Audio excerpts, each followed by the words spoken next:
Jangan lupa subscribe, like, komen, dan share YouTube TVRI Bengkulu. Dan nyalakan loncengnya ya. Terima kasih pemirsa, Anda masih bersama kami di Dokter Kito Besamo Kito Sehat. Kita lanjutkan perbincangan kita terkait dengan cacing gelang dan siklus hidupnya. Saat ini sudah hadir bersama kita Dokter Putri Santri. Selamat pagi, Dok. Selamat pagi, Syifa. Gimana kabarnya, Dok? Alhamdulillah sehat. Semangat banget nih dokter kayaknya untuk memberikan edukasi ya, Dok, ya. Nggak kalah semangat sama Dokter Sela. Baik, langsung aja kita lanjutkan ya, Dok, ya. Syifa mungkin ke Dokter Putri dulu nih, terkait dengan cacing kayaknya berbahaya banget nih, Dok, sampai ada yang menyebabkan kematian. Kenapa sih sebenarnya cacing ini digolongkan sebagai infeksi parasit yang berbahaya, Dok? Oke, ya. Baik, mungkin tadi sudah disinggung sedikit ya bahwa cacing, khususnya yang kita bahas pada hari ini, cacing gelang, dia tidak cuma bisa menginvasi bagian usus manusia atau di organ pencernaan manusia, tetapi cacing ini sendiri dia bisa berkembang, kemudian bisa bermigrasi ke organ yang lainnya. Organ yang lainnya contohnya apa? Contohnya ke paru-paru, ke hati, dan itu bisa menyebabkan gejala-gejala yang pada akhirnya nanti bisa berkomplikasi ke kematian. Contohnya kalau misalnya cacingnya bermigrasi ke paru-paru bisa menimbulkan gejala seperti sesak, kemudian gangguan pada pernafasan, yang akhirnya apabila kita tidak lakukan pertolongan bisa menyebabkan kematian. Juga pada jumlah cacing yang sudah sangat banyak di dalam tubuh manusia, kadang bisa menyebabkan obstruksi atau sumbatan di bagian usus sehingga menyebabkan yang kita sebut dengan ileus. Nah, itu penata laksanaannya bukan lagi dengan obat-obatan tetapi juga dengan pembedahan. Nah, itu yang menjadi komplikasi si cacing gelang ini. Jadi sangat berbahaya kalau kita tidak melakukan penanganan yang tepat. Berarti intinya adalah berbahaya jika dia udah komplikasi ya, Dok, ya, udah lama dan kronis sampai kayak yang kasus sekarang sangat viral, 35 cm, sangat besar ya, Dok, ya, sangat panjang sekali, apalagi keluar dari hidung. Berarti udah komplikasi ke paru-paru seperti yang dokter Jadi bilang sudah tadi ya, masuk Dok? ke organ pernafasannya si pasien. Oke. Mungkin dari awal belum dikenali atau sedikit lalai ya bisa kita bilang, atau ya mungkin tidak tahu lah ya, tidak tahu, belum teredukasikan dengan baik tentang cacing, akhirnya lama-lama cacingnya menjadi lebih banyak, akhirnya bisa menginvasi ke organ yang lain. Juga, Dok, sama dokter Sela bahwa perilaku hidup bersih dan sehat juga sangat bergantung ya, Dok, ya, dengan cacing ini dan juga pencegahannya. Apakah perilaku hidup bersih dan sehat ini menjadi salah satu yang harus ditanamkan ya, Dok, pada semua orang tua sebagai salah satu pencegahan dasar untuk infeksi cacing? Sebenarnya pola hidup bersih dan sehat itu bukan cuma pada orang tua ya, kita ini menjadi tugas dan PR kita semuanya. Jadi kalau anaknya usia sekolah itu juga menjadi tugas guru-guru dan pihak sekolah untuk mengedukasikan. Kalau misalnya dia sudah bekerja berarti sudah harus tahu ya, sudah harus tahu dengan pola hidup bersih dan sehat. Dari pihak puskesmas atau vaskes tingkat pertama juga biasanya kami mengedukasikan ke sekolah-sekolah tentang pola hidup bersih dan sehat. Juga keluarga juga harus aware ya dengan kesehatan anak. Minum obat cacing kan biasanya ada ya program pembagian obat cacing, itu sudah harus diikuti juga oleh setiap keluarga. Jadi untuk masyarakat di rumah pola hidup bersih dan sehat itu menjadi tugas kita bersama.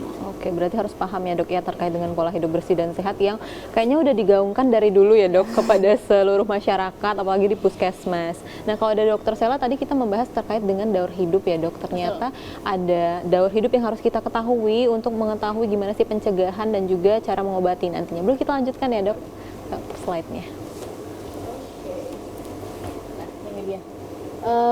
Kalau kita lihat di sini, pada saat pertama itu cacing itu terinfeksi melalui fekal oral ya. Fekal oral itu artinya dari tangan yang tidak bersih, dari tinja atau feses yang terkontaminasi dengan ada telur cacing di sini. Nah, ini ada telur yang sudah dibuahi, ini ada yang belum dibuahi tapi tidak mengalami perkembangan. Kalau ini dia sudah dibuahi. Ternyata ada telur di dalam tinja seseorang ini. Nah, orang ini buang air besar sembarangan ceritanya. Buang air besar sembarangan, yaitu ya pasti ya tanah-tanah di sekitar ini tercemar. Ya misalnya ya ini. Kemudian ada anak-anak yang bermain, kemudian ngaduk-ngaduk tanah yang di sini kayak gitu. Otomatis tangannya tadi sudah memegang telur cacing yang dibuahi ini tadi. Kemudian anak tersebut, kemudian dia makan nggak cuci tangan atau cuci tangannya nggak pakai sabun, cuci tangannya nggak bersih, masuklah ke mulut orang tersebut. Masuk, ini makan jalur makanan kita, ini lewat kerongkongan, kemudian lambung, kemudian masuklah ke usus. Di usus, kalau kita lihat gambarnya, cacing telur yang sudah dibuahi ini tadi dia berkembang menjadi cacing. Ya. Nah, disinilah yang dikatakan dengan dokter Pulsan tadi, dia bisa bermigrasi kemana-mana. Salah satunya ini kalau di sini kita lihat gambarnya, dia pindah ke paru-paru, ya, ke saluran nafas. Dari saluran nafas bisa keluar dong, ini lewat hidung, kayak gitu. Oke? Berarti ini salah satu mekanisme kenapa dia bisa keluar lewat hidung ya, Dok ya? Ya, kayak gitu. Kemudian dia juga bisa ke hati, ke saluran-saluran yang lainnya. Oke. Oke. Nah, ini cacing gelang. Cacing gelas, kalau kita bahasa Latinnya, kita bilang Ascaris lumbricoides. Nah, kalau orang yang terkena cacing gelang tersebut, kita bilang orang itu menderita askariasis. Itu bahasa medisnya ya. Nah, ini hewan yang tripoblastik yang mempunyai rongga. Kemudian dia cacing gelang terdapat di dalam, kalau kita ya, ini dia terdapat di dalam air tawar, air masin, dan persekitaran darat. Jadi tidak menutup kemungkinan ada air tawar, ada air asin, dan persekitaran darat. Ini tempat cacing gelang. Nah, cacing gelang ini juga dia biasanya suka di daerah subtropis dan tropis, gitu. Makanya daerah Indonesia kan termasuk daerah yang tropis, jadi ada cacing gelang juga di sini. Yang menderita kalau di seluruh dunia ini sekitar 800 juta sampai 1 miliar orang. Seperti Sangat itu. banyak ya, Dok. Tapi kalau kita minumkan obat, itu tadi ada yang terobati sembuh, tapi ada yang misalnya belum sembuh karena nggak diobatin atau nggak rutin minum. Bentuk cacing gelang itu tubuhnya bulat panjang, kalau kita lihat gambar yang tadi ya, bagian ujungnya itu meruncing. Oke, coba kita lihat. Oke, betul, bulat panjang, bagian ujungnya ini meruncing. Oke, mulutnya terletak di ujung. Jadi sayangnya saya mana ya gambar saya tadi ya?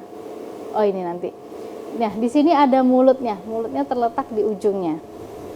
Ini ujung-ujungnya ya. Nah, di sini. Nanti nganga kayak gitu. Kalau diperbesar pakai mikroskop, mulutnya mangap kayak gitu. Oh, Dia itu yang ada di makanin ujung. nutrisi ya, Dok? Nutrisi yang kita Ya, makan. betul, betul. Makanya dia bisa gemuk. Kemudian mulutnya terletak di ujung anterior dan dilengkapi dengan 3 buah bibir. Tubuh cacing betina ukurannya lebih besar dan lebih panjang daripada cacing jantan. Diameternya itu relatif lurus ya. Sedangkan kalau cacing jantan biasanya ujungnya itu agak melengkung sedikit. Nah, ini dia, cacing gelang itu yang paling umum menginfeksi manusia. Cacing jantan ukurannya 10 sampai 30 cm. Kalau yang betinanya 22 sampai 35 cm. Dan dapat hidup sekitar 1 sampai 2 tahun. Kalau udah 1 sampai 2 tahun ini udah kemana-mana sih biasanya. Itu. Mungkin yang kejadian di rumah itu tadi ya Sifat tanyain, kira-kira udah berapa lama ya Dok? Lama itu tahunan kayaknya. Setahun, setahun setengah kayak gitu. Makanya dia sampai bisa bermigrasi kemana-mana. Oke, ini ya gambarnya ya. Ini tentu saja menggunakan mikroskop. Kalau udah sebesar ini nih, Dok, dia bisa nggak sih bertelur di dalam usus kita dan memperbanyak diri? Perbanyak gitu? diri tentu. Oh, berarti bisa makin banyak di dalam usus dia Iya. bersarang gitu bisa ya, Iya, Dok? makanya dokter Pusan tadi bilang dia bisa menyebabkan obstruktif.